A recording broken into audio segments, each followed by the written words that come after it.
नमस्कार, मैं जयकृति योगी आप सभी दर्शकों का अन्नदाता कार्यक्रम में स्वागत करती हूं। हमारे देश का किसान जन का पोषक है, वह श्रम का देवता है, अन्नदाता है। उसमें ही भारत की आत्मा निवास करती है। ऐसे ही किसानों की प्रगति के लिए हम खेती बाड़ी से जुड़ी हुई बहुत सी नई लाभकारी जानकारियां हर रोज सुबह लेकर आते हैं। तो चलिए कार्यक्रम शुरू करने से पहले देखते हैं क्या है आज के अन्नदाता में। डेयरी व्यवसाय से अच्छी आय ले रहे सफल किसान से मुलाकात।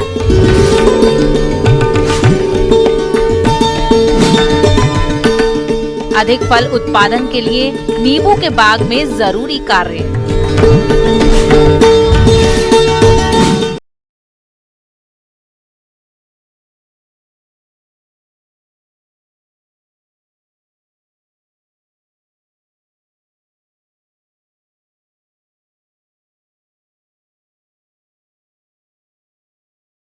कृषि पर आधारित कई व्यवसाय हैं जिसे करके किसान संपन्न हो रहे हैं और खेती के साथ पशुपालन अधिकतर किसान करते हैं। आज आपको लेकर चलते हैं जिला भोपाल के ग्राम खामखेड़ा में और मिलवाते हैं किसान अब्दुल रशीद खान से।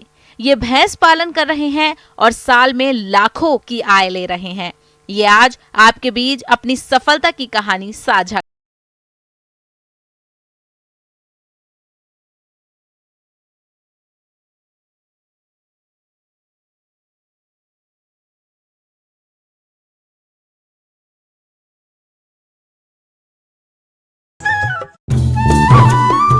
डेयरी व्यवसाय से आज बहुत किसान जुड़ रहे हैं और जो किसान इसका सही तरह से संचालन कर रहे हैं उन्हें अच्छी आमदनी हो रही है। इस व्यवसाय में कई तरह की समस्याएं आती हैं, इसीलिए इसे करने के लिए सही योजना बहुत जरूरी है और रशीद खान कुछ ऐसा ही कर रहे हैं।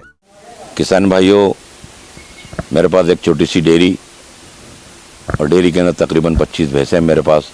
इसके अंदर मैंने सबसे पहले डेयरी का शेड तैयार किया। शेड मेरा 70 बाई 30 का शेड है और तकरीबन मैंने उसको 13 फीट ऊपर हाइट रखी, नीचे उसका 9 फीट दिया। मैंने यूं करके मैंने उसको डेयरी को तैयार किया। रशीद खान के डेयरी फार्म में 25 भैंसें हैं जो कि उन्नत नस्ल की हैं। रशीद खान का कहना है कि कोई भी डेयरी फार्म तभी सफल होगा जब फार्म पर अच्छी नस्ल का पशु होगा। इसमें से तकरीबन मेरे पास 20 भैंसें इस वक्त जो है ना वो जीन की हरियाणा की भैंसें हैं और तकरीबन मेरे पास 4-5 भैंसें जो हैं इस वक्त अब गुजरात की बची हैं।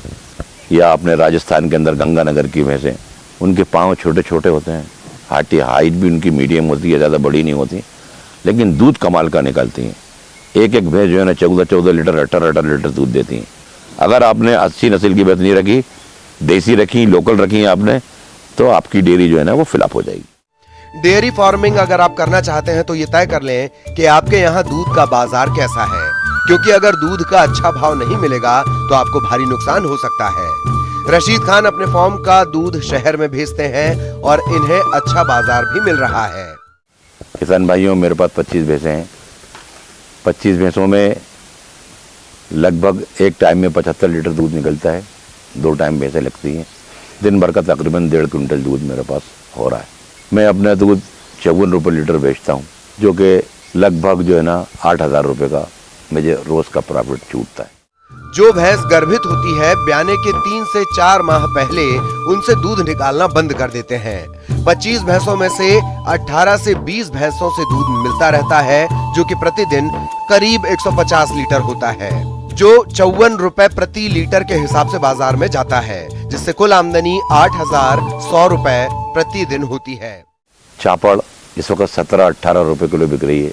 1 किलो सुबह और 1 किलो शाम करके 2 किलो जो है ना 35 रुपए की तकरीबन चापड़ हो जाती है। और चना चुनी जो है ना इस वक्त 20 रुपए किलो है, तो तकरीबन 2 किलो चना चुनी जो है वो 40 रुपए की हो जाती है। बिनोला खली इस वक्त 24 रुपए किलो है, तकरीबन 48 रुपए की 2 किलो जो है ना चना चुनी हो जाती है। यूं करके तकरीबन 190 रुपए का खर्चा दाने के ऊपर आता है, एक भैंस के ऊपर। अब ये तकरीबन 6 किलो दाना भैंस को अमूमन देते हैं और मैं देता हूँ उनको। एक भैंस तकरीबन 5-6 किलो भूसा एक टाइम में खा लेती है। तकरीबन 10 किलो भूसा पर डे जो है ना वो भैंस के ऊपर जो है ना होता है। तो तकरीबन 30-35 रुपए का भूसे का खर्चा आ जाता है। इसके साथ मिनरल मिक्सचर, कैल्शियम, ये भी बहुत ज़रूरी है। तो मिनरल मिक्सचर और कैल्शियम, इसका तकरीबन मेरे पास ये 25 भैंसें हैं, इसके अंदर तकरीबन महीने पे मुझे 7,000 रुपये का जो है ना खर्चा आता है। एक भैंस पे तकरीबन 280 रुपये का खर्चा आ जाता है। अच्छा, इसके बाद फिर थोड़ा सा हरा, एक भैंस को तकरीबन 10-15 किलो हरा चारा भी खिलाना पड़ता है, तो वो तकरीबन 15-1 रुपये का, तकरीबन 15-20 रुपये का वो हो जाता है। यूँ मिला के जो है ना लेबर जो दूध पे जो काम करते हैं आदमी, इनको मैं 7,000 रुपये महीना देता हूँ, जो तकरीबन उनको पर डे के अंदर एक भैंस के ऊपर तकरीबन 20 रुपये 25 रुपये का खर्चा आता है उनके ऊपर। बिजली का बिल है, तो यूँ मिला के जो है ना सारे खर्चे जो है ना एक दिन के अंदर मेरी भैंसों को 4,750 रुपये का खर्चा होता है, और मुझे तकरीबन पर डे के अंदर जो ना 3,250 रुपये का प्रॉफिट होता है। महीने के अंदर तकरीबन 1,42,000 रुपये ये सब दाना, चुनी, चारा, लेबर, पंखे चला रहे हैं, बिजली का, हरे का, ये सब खर्चा मिला के तकरीबन 1,42,000 रुपये मेरा जो है ना इसके ऊपर खर्चा आता है। और मेरा जो दूध का जो मतलब ये कि प्रॉफिट है वो तकरीबन 2,43,000 रुपये तकरीबन का दूध महीने का जाता है मेरा। ये लगभग महीना भर के अंदर मेरा खर्च जो है ना 1,42,500 रुपये आता है, और मेरा नेट प्रॉफिट 2,43,000 रुपये जो है ना मेरा नेट प्रॉफिट है। और ये सब घोड़ा भाग करके जो है ना मुझे तकरीबन 97,000 1 लाख के आस समथिंग जो है ना ये हो जाता है। 25 भैंसों पर प्रतिदिन 4,750 रुपए का खर्च आता है। इसे कुल आमदनी 8,100 रुपए में से घटाने पर शुद्ध आमदनी इन्हें प्रतिदिन 3,350 रुपए मिलते हैं। इस तरह इन्हें एक माह में लगभग 1 लाख का शुद्ध मुनाफा हो रहा है। अगर डेयरी से पूरे साल की कमाई की बात करें तो 12 लाख रुपए होते हैं। ये लाभ दूध उत्पादन से होता है। इसके अलावा गोबर और पड़ियों से मिलने वाले लाभ से इनका शुद्ध मुनाफा और बढ़ जाता है। मैंने जो ये 5 लाख रुपए शेड में लगाए थे, ये मैंने जो है ना 7 साल के अंदर जो है ना अपने पूरे 5 लाख रुपए बाहर निकाल लिए। 50,000 रुपये महीना में उसमें प्रॉफिट कमाता रहा, और मैं इस वक्त बिल्कुल फ्री में चल रहा हूँ। किसान भाइयों, आज आपने देखा डेयरी से मिलने वाली आय और व्यय पर इनका अनुभव। डेयरी फार्मिंग में प्रबंधन बहुत अधिक महत्व रखता है, इसीलिए कल हम आपके लिए इन्हीं किसान से प्रबंधन पर इनके अनुभव जानेंगे। किसान भाइयों, अभी तक आपने खेती से जुड़ी हुई कुछ उपयोगी जानकारियां देखी। अब लेते हैं एक छोटा सा ब्रेक, जल्द ही लौटेंगे और कार्यक्रम में आगे भी हैं खेतीबाड़ी से जुड़ी महत्वपूर्ण जानकारियां, तो बने रहिए हमारे साथ।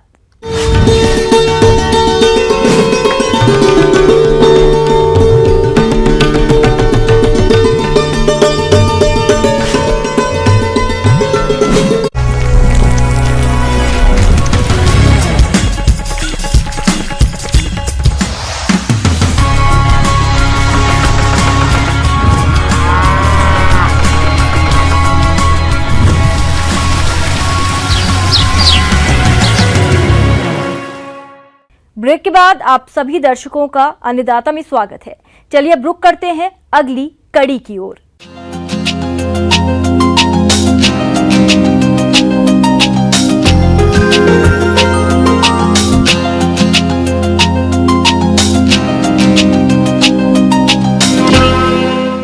जिन किसानों ने नींबू के बाग लगा रखे हैं, वे इनसे गुणवत्ता युक्त फल तभी प्राप्त कर सकते हैं जब बाग का प्रबंधन उचित तरीके से करेंगे।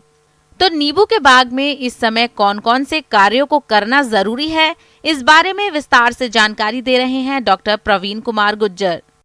नींबू चूंकि उद्यान है हमारे मध्य प्रदेश में, लेकिन कुछ महत्वपूर्ण वैज्ञानिक तथ्य हैं जिन पर आपको ध्यान देने की आवश्यकता है। सबसे पहले आप लोग इस बात का ध्यान रखें कि जहाँ आपका नींबू लगा है और जब इसके ऊपर सूर्य हो, और सूर्य जब ठीक पेड़ के ऊपर हो और जहाँ तक उसकी छाया फैली हो, उस जगह पर आपको खरपतवारों को नहीं उगने देना है। और यदि खरपतवार हैं तो आप उन्हें जरूर हटा दें। कि जहाँ पौधों के बीच में जो जगह, वहाँ पर आप ट्रैक्टर, छोटे जो मिनी ट्रैक्टर, उनको चला के उसके खरपतवारों को नष्ट कर सकते हैं। दूसरी चीज़ किसान भाइयों, कभी कभी यदि, चूंकि इस समय तो वर्षा का समय चल रहा है, यदि वर्षा नहीं होती है उस परिस्थितियों में टपक सिंचाई पद्धति के माध्यम से इसमें सिंचाई जरूर करें। क्योंकि यदि आपने सिंचाई नहीं की बहुत दिनों तक और एकदम वर्षा हुई तो ऐसी परिस्थितियों में आपके जो फल हैं उनकी फटने की संभावना होती है। तो इन बातों का ध्यान रखें कि लगातार आपके फल पौधों पर पानी मिलना चाहिए, लगातार नमी रहना चाहिए पर्याप्त, जिससे पौधों को विकास करने में और अधिकतम उत्पादन देने में कोई दिक्कत ना हो। नींबू के बाग से गुणवत्ता युक्त अधिक फल प्राप्त करने के लिए बाग में पोषक तत्व प्रबंधन करना भी जरूरी होता है। तो आप कौन कौन से पोषक तत्वों का प्रयोग कब और किस तरह से करें, इसकी जानकारी कुछ इस प्रकार से है। आपका जो नींबू फलों का बाग है, वहाँ पर इस बात का ध्यान रखें हमारे किसान भाई कि 6 यदि वर्ष का यदि फल वृक्ष है तो कम से कम 20 किलो सड़ा हुआ गोबर का खाद और लगभग आपको 600 से 700 ग्राम यूरिया और लगभग 400 से 500 ग्राम आपको स्पुर और लगभग 300 से लेकर 400 ग्राम पोटास और 200 से 250 ग्राम फेरस सल्फेट आपको जरूर मिलाना है। समय समय पर आप जल में घुलनशील उर्वरकों का प्रयोग करें, क्योंकि हमने देखा है कि यदि नाइट्रोजन की कमी हो जाती है और चाहे स्पुर की कमी हो चाहे पोटास की कमी हो, वो निश्चित रूप से आपके फलों के उत्पादन पर एक बहुत प्रतिकूल प्रभाव डालते हैं। तो हमारे किसान भाइयों से विशेष अनुरोध है कि आपको इनमें पोषक तत्व पर्याप्त मात्रा में देने हैं। किसान भाइयों, नींबू के बाग को कुछ कीट व रोगों द्वारा अधिक हानि पहुंचाई जाती है, लेकिन हमारे कुछ किसान भाई इनकी रोकथाम के उपायों पर कोई विशेष ध्यान नहीं देते, जिससे उनके नींबू के पौधे बहुत कमजोर हो जाते हैं और उत्पादन में कमी आ जाती है। तो कैसे करें इन कीट और रोगों का नियंत्रण, आइए जानते हैं। किसान भाइयों, नींबू के जो वृक्ष हैं उनमें विशेष रूप से आपने रोग देखा होगा जो कैंकर नाम का रोग आता है। इससे उनकी तनों पर एक उभरी हुई चीजें, उभरी हुआ एक संरचना बनती है और कभी कभी हमने देखा है कि फपोलों जैसे इनके फल पौधों पर भी इसका असर देखने को मिलता है। यदि कैंकर रोग होता है तो ऐसी परिस्थितियों में आपको विशेष रूप से जो टहनियाँ या फल या पत्तियाँ इस रोग से प्रभावित हैं उनको आप सिकेटियर से काट के हटा दें, नष्ट कर दें। दूसरा, काटने के पश्चात बोडो पेस्ट का इसमें विशेष रूप से प्रयोग करें। इसकी जमीन से यानी भूमि की सतह से लगभग पौधे के 3 से 4 फीट की ऊंचाई तक इसको अच्छी तरह से इस पे पुताई कर दें। और जो भाग प्रभावित हैं, जहाँ से आपने कटिंग की है, उनकी भी आप पुताई कर सकते हैं। तो ऐसी परिस्थितियों में फंगस का इसमें प्रकोप नहीं होगा, फंगस से पौधे प्रभावित नहीं होंगे और दूसरा आपको अच्छी गुणवत्ता के फल आपको प्राप्त होंगे। दूसरा किसान भाइयों, यदि आपको ऐसा लगता है कि कोई कीट आने वाला है या कीटों से नुकसान हो रहा है, उस परिस्थिति में जैविक कीटनाशी विशेष रूप से आप नीम तेल 8 से 10 ml प्रति लीटर पानी की दर से घोल बनाकर अच्छी तरह से इसमें समय समय पर आप स्प्रे करते रहेंगे, छिड़काव करते रहेंगे, तो कीटों का भी प्रकोप नहीं होगा। तो ये कुछ महत्वपूर्ण बातें हैं जिससे आप अधिकतम हमारे नींबू फलों का उत्पादन ले सकते हैं। आगे और भी हैं खेती बाड़ी से जुड़ी हुई बहुत सी रोचक जानकारियां, पर यहाँ पर रुकेंगे एक और ब्रेक के लिए। जल्द हाजिर होते हैं।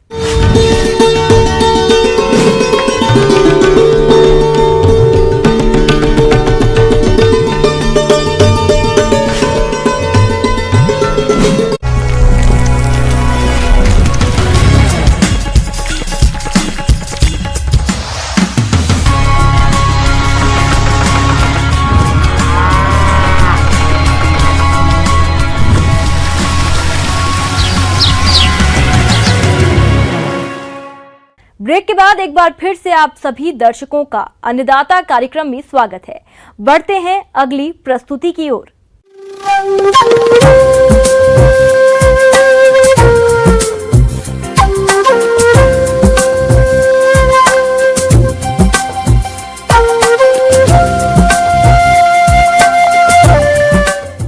मौसम के अनुसार प्रबंधनों पर ही टिकी है आपकी खेतीबाड़ी, इसलिए मौसम पूर्वानुमान और उस पर आधारित साप्ताहिक कृषि सलाह इस प्रकार है। इंदिरा गांधी कृषि विश्वविद्यालय रायपुर के मौसम विभाग से प्राप्त मौसम पूर्वानुमान रिपोर्ट के आधार पर रायगढ़, बलरामपुर, बिलासपुर और इनके आसपास के जिलों के किसानों को सलाह दी जाती है कि इन क्षेत्रों में आगामी 4 दिनों तक हल्के से मध्यम बादल छाए रहेंगे। हल्की से मध्यम वर्षा की संभावना है। ऐसे में इन क्षेत्रों के किसान कोरोना के गंभीर फैलाव को देखते हुए किसानों को सलाह है कि कृषि कार्यों के दौरान भारत सरकार द्वारा दिए जा रहे निर्देशों, व्यक्तिगत स्वच्छता, मास्क का उपयोग, साबुन से उचित अंतराल पर हाथ धोना और एक दूसरे से सामाजिक दूरी बनाए रखने पर विशेष ध्यान दें। उर्द और मूंग की फसल में पीला मोज़ेक रोग के नियंत्रण हेतु रोगी पौधों को खेत से उखाड़कर मिट्टी में दबाकर नष्ट कर दें और सफेद मक्खी कीट की रोकथाम हेतु थायोमेथाक्साम 70 WG की 100 ग्राम मात्रा 500 से 600 लीटर पानी में घोलकर प्रति हेक्टेयर की दर से छिड़काव करें। धान की फसल में रुपाई के 20 से 25 दिन और खरपतवार नियंत्रण के बाद 50 से 60 किलोग्राम यूरिया प्रति हेक्टेयर की टॉप ड्रेसिंग करें और टॉप ड्रेसिंग के समय 2 से 3 सेंटीमीटर से अधिक पानी न हो। धान की फसल में खैरा रोग के नियंत्रण हेतु जिंक सल्फेट 5 किलोग्राम और 2.5 किलोग्राम बुझा हुआ चूना 500 से 600 लीटर पानी में घोल बनाकर प्रति हेक्टेयर की दर से छिड़काव करें। इस समय मक्का की फसल में तना छेदक कीट की संभावना हो सकती है, अतः दिखाई देने पर इसके नियंत्रण हेतु फोरेट 10G दवा की 10 किलोग्राम मात्रा प्रति हेक्टेयर की दर से रेत या बालू में मिलाकर भुरकाव करें। खरीफ प्याज, बैंगन, टमाटर, मिर्च की नर्सरी लगाएं। खेत में बतर आने के बाद पौधों की रोपाई करें। संभावित मौसम पूर्वानुमान को देखते हुए इस समय बैंगन, टमाटर और भिंडी में रस चूसक कीट की संभावना हो सकती है, अतः दिखाई देने पर इनके नियंत्रण हेतु इमिडाक्लोप्रिड की 1 मिलीलीटर मात्रा 3 लीटर पानी की दर से घोलकर छिड़काव करें। इस समय मिर्च और टमाटर में चुर्रा मुर्रा रोग की संभावना हो सकती है, अतः दिखाई देने पर इनके नियंत्रण हेतु इमिडाक्लोप्रिड 17.8 SL की 170 मिलीलीटर मात्रा 500 से 600 लीटर पानी में घोल बनाकर प्रति हेक्टेयर की दर से मौसम साफ होने पर छिड़काव करें। फलों जैसे आम, नींबू और अमरूद के नए बाग लगाने के लिए अच्छी गुणवत्ता के पौधों का प्रबंध करके इनकी रोपाई अति शीघ्र करें। पशुओं को साफ एवं ताज़ा पानी दिन में 2 बार दें, साथ ही साथ हरा चारा भी दें। बाहरी परजीवियों से बचाव के लिए ब्यूटॉक्स का प्रयोग करें। पशुशाला की नियमित सफाई करते रहें। 1 लीटर पानी में 5 मिलीलीटर फिनाइल मिलाकर फर्श की सफाई करें। मुर्गियों में रानीखेत बीमारी के नियंत्रण के लिए टीका लगवाएं। चूजों को 7 दिन की अवस्था पर टीकाकरण करवाएं। मुर्गे और मुर्गियों को मिनरल मिक्सचर तथा साफ एवं ताज़ा पानी जरूर दें। बकरियों में पीपीआर रोग के नियंत्रण के लिए टीका लगवाएं। वर्षा से बकरियों की सुरक्षा करें। बकरियों को हरा चारा, साफ पानी एवं सूखे स्थान में बांधें एवं परजीवियों से बचाव के उपाय जरूर अपनाएं।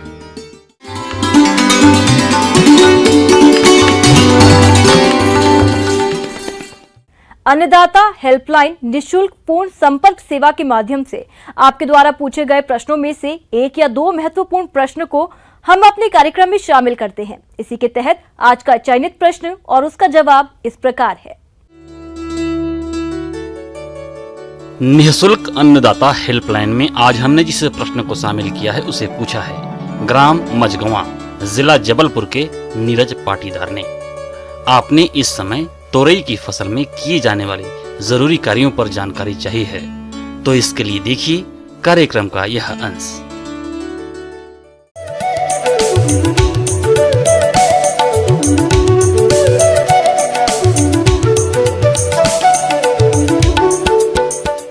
हमारे किसान भाइयों ने इस समय पे तुरई या गिलकी जिसको कहते हैं सामान्य भाषा में, वो लगा रखी है और फूल भी रही है, फल भी रही है और किसान भाई इसको बाजार तक ले भी जा रहे होंगे। लेकिन अभी देखने में आ रहा है कि वर्षा के कारण उसमें कुछ समस्याएं आ रही हैं। हमारे किसान भाई बरसात में देख रहे हैं कि ज़मीनों पर ही उनकी बेल जो है फैलती है, इससे जो फल और फूल लगते हैं इन पर कीटों के प्रकोप के साथ साथ ज़मीन में नमी ज़्यादा होने से जब फल उसको ज़मीन को छूता है तो फल का गलन भी होने लगता है। तो छोटी अवस्था में फल गल जाते हैं तो उससे उत्पादन नहीं मिल पाता किसान भाइयों को। तो किसान भाइयों को मेरी सलाह ये है कि वो एक परगोला बनाएं या आपके तार का मंडप बनाएं, उस पर बेल को चढ़ाएं। उसको ऐसा करने से दो फायदे हैं किसान भाइयों को कि फलों का सड़न भी रुकेगा और दूसरा बेल की वृद्धि भरपूर होगी, तीसरा फूल ज़्यादा से ज़्यादा आएंगे, चौथा फल ज़्यादा से ज़्यादा लगेंगे, स्वस्थ लगेंगे और उससे उत्पादन बढ़ेगा। दूसरी सबसे महत्वपूर्ण बात ये आती कि बरसात के समय पर होने वाले खरपतवार, जो कि आपने पौधों में खाद दे रखी हैं, उन खादों को खरपतवार चूसते हैं, पोषक तत्वों को लेते हैं और जो हमारे फसल को मिलना चाहिए पोषक तत्व वो उनको नहीं मिल पाते। यही नहीं वरन इनसे बहुत से जो कीट हैं, पतंगे हैं, वो यहाँ पर जमते हैं और इनकी पॉपुलेशन बाद में हमको पौधे पर जब नुकसान दिखता है तब समझ में आता कि अब कीटों का प्रकोप हो गया। मैं यहाँ किसान भाइयों को यहाँ बताना चाहता हूँ कि इतना करने के बाद खरपतवार को नष्ट करें, खरपतवार निकालने में आसानी होगी, उनको नियंत्रित रखेंगे। उस सब्जी उत्पादन के क्षेत्र में ना फेंकते हुए इनको दूर फेंकें ताकि किसी प्रकार के कीट और रोग उनमें पनप के पुनः आपकी फसल पर ना आए। तो ये किसान भाई विशेष सावधानी रखें। किसान भाइयों, तोरई की फसल से अधिक उत्पादन प्राप्त करने के लिए आप फसल में घुलनशील उर्वरक NPK 19:19:19 का 10 ग्राम प्रति लीटर पानी के हिसाब से घोल बनाकर छिड़काव करें, जिससे तोरई के गुणवत्ता युक्त अधिक फल प्राप्त होंगे। और अब सबसे बड़ी समस्या ये भी आ रही है कि पूरे की पूरे पौधे सूखते नजर आ रहे हैं। उसका कारण है जड़ों का गलन। तो जहाँ पर पानी की निकासी नहीं है, पानी भरा हो रहा पौधे के पास, वहाँ पर पानी की निकासी की व्यवस्था करें, अन्यथा इस रोग को रोक पाना, क्योंकि ये कोई रोग नहीं है, ये हमारा पानी की निकासी की व्यवस्था ना होने के कारण उनकी जड़ों सतही होती हैं, बारीक होती हैं, तो वो जल्दी से सड़ने लग जाती हैं। अतः पानी का प्रबंधन करें और पानी के प्रबंधन के बाद भी अगर ऐसा लगता है कि जड़ें सड़ रही हैं, तब हमारे किसान भाई M45 को पानी में घोल के ड्रेंचिंग कर दें, बेविस्टीन को घोल के उसकी ड्रेंचिंग कर दें। ड्रेंचिंग का मतलब होता है आसपास पौधे की जड़ों वाले भाग में छिड़काव कर दें उसको, जैसे हम पानी सींचते इसी तरह हजारे में लेके उसको हम दे सकते हैं। इसके अलावा तोरई की फसल में फल मक्खी कीट का प्रकोप होता है।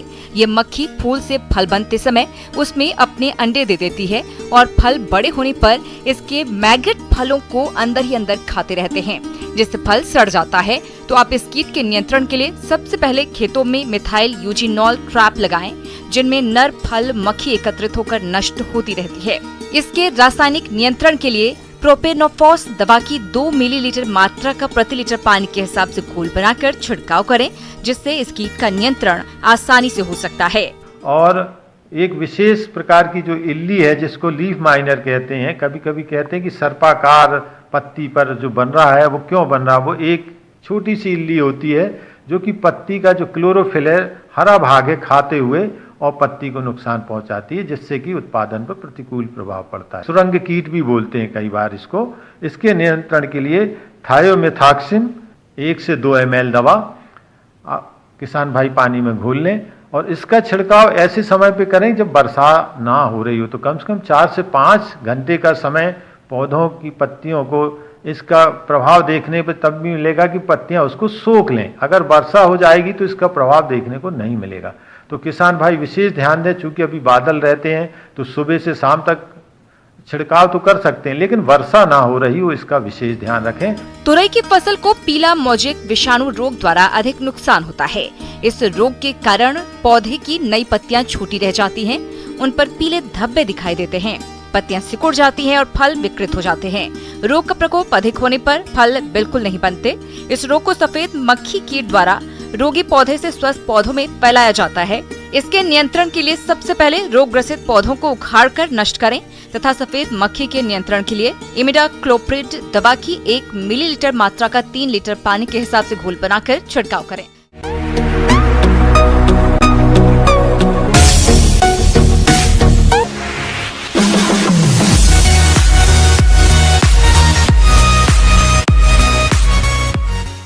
आइए अब एक नजर डालते हैं राज्य के कुछ चुनी हुई मंडियों के प्रमुख फसलों के बाजार भाव पर।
किसान भाइयों, अन्नदाता आपकी सेवा के लिए संकल्परत है। कृषि संबंधित समस्या और सुझावों के लिए आप हमें इस पते पर संपर्क कर सकते हैं। प्रोड्यूसर अन्नदाता, news 18 Madhya Pradesh Chhattisgarh, Ramoji film city, Hyderabad 501512। साथ ही आप हमें ईमेल भी कर सकते हैं। हमारा ईमेल आईडी है p18annadatamp@nw18.com। इसके अतिरिक्त आप हमें निःशुल्क हेल्पलाइन नंबर 1800419215 पर सोमवार से शनिवार सुबह 10 से शाम 4 बजे के बीच संपर्क कर सकते हैं। किसान भाइयों, अब समय हो रहा है आपसे विदा लेने का, तो हमारी अन्नदाता टीम को दीजिए इजाजत। कल फिर आपसे मुलाकात होगी कृषि संबंधित कुछ और महत्वपूर्ण जानकारियों के साथ। नमस्कार।